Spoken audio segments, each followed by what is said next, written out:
So over in the static project, we import FontAwesome from a CDN instead of installing it locally. We'll do it the other way in a future React project. But for right now, we can just add this import to our CSS file.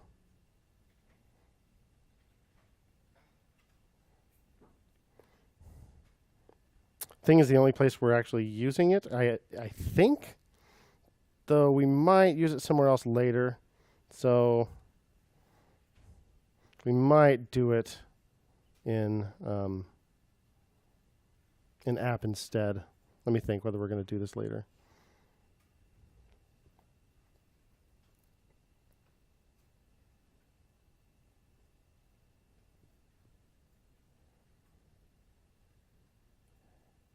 Well, if we do, we can worry about it then. For right now, this is the only place we're using it, so I'm going to go ahead and just import FontAwesome right here. All right, so it refreshed, and now there's at least a little icon there, but those are still real ugly buttons, real ugly. We're not using foundation, so there's not even a pretty default. So let's look back at our static CSS. I think I copied up to thing name. So actions, thing, hover, actions, actions button, hover, button, add thing, button, GitHub. Okay, we don't need those buttons. But how about everything up to this actions button, remove, hover, going all the way up to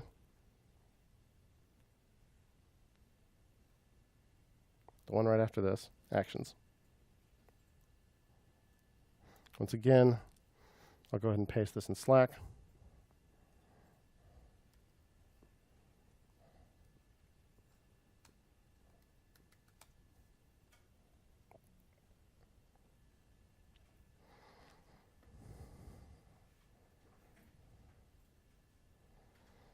And at the bottom of thing.css, make sure that any reference to lowercase t thing inside the CSS file is capitalized. Let's go ahead and do a find and replace. Show you a new trick.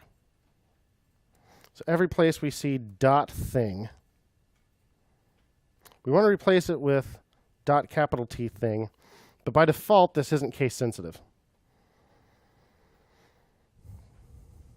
So notice these three things here.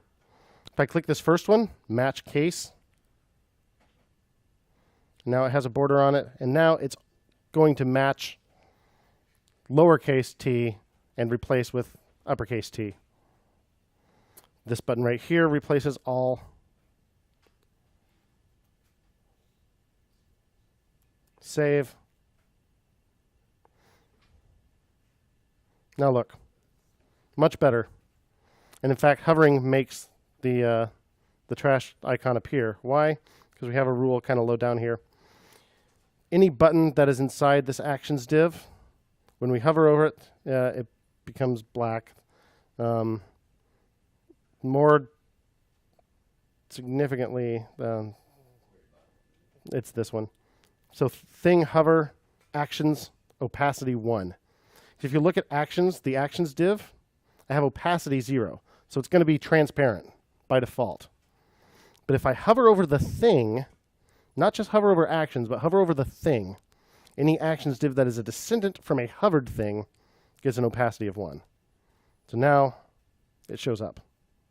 And yes, when we hover over it, it turns red, which is the bottom thing here, because it's specifically the remove button. All the other buttons would turn black if there were any, which at the moment there are not. So that's pretty. Make things so pretty.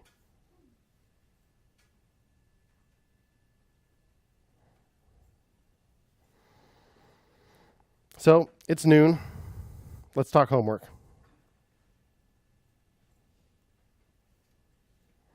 We have a README here.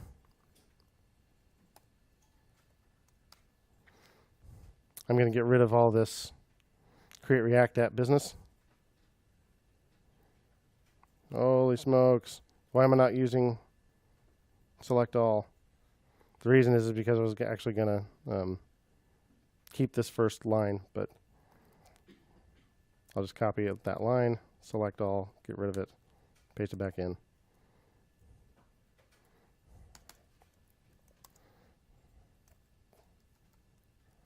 Day 6 homework.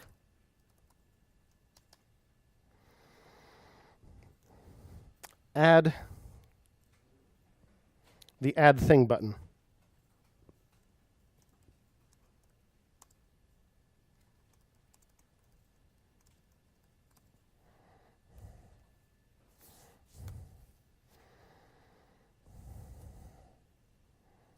Including the corresponding CSS.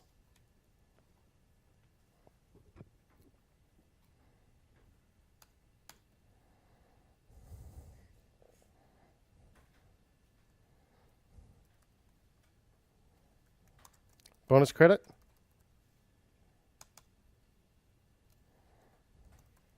Make that button work.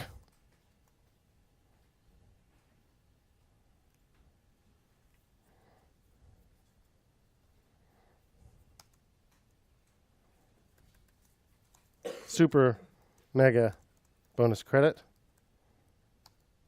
Stop hard coding things all together.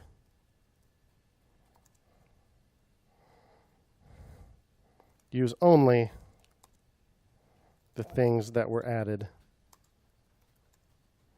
via the Add Thing button. Make sure they have an ID.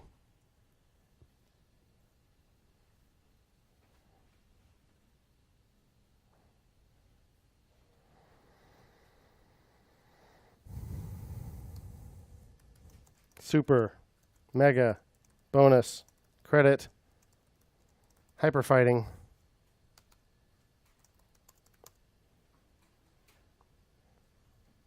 Make the remove button work.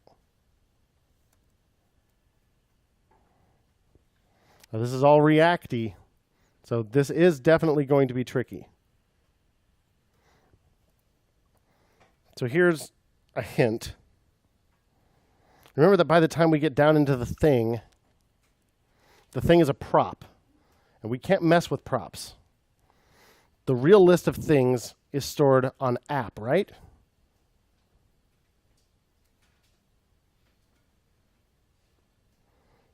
Now we know we can update state with set state, right? We're going to have to do it inside a method right here on app, like, I don't know, add thing or remove thing or whatever. And we know some tricks for making it so that this is bound correctly, right? We learned 2 different ways of doing it. We're going to learn a third tomorrow because we didn't get to it today. But do that any way you choose. And the thing is, we need to get to this function from inside thing, right? Because that's where the remove button is. So how can we do that? How can we call this function from a different component? We could pass it as a prop. When we render ThingList, we could say a prop named addThing is equal to this.addThing. And then we'll have props.addThing available from the other component. Or remove thing, or whatever. So that's your hint. You can do it. I believe in you.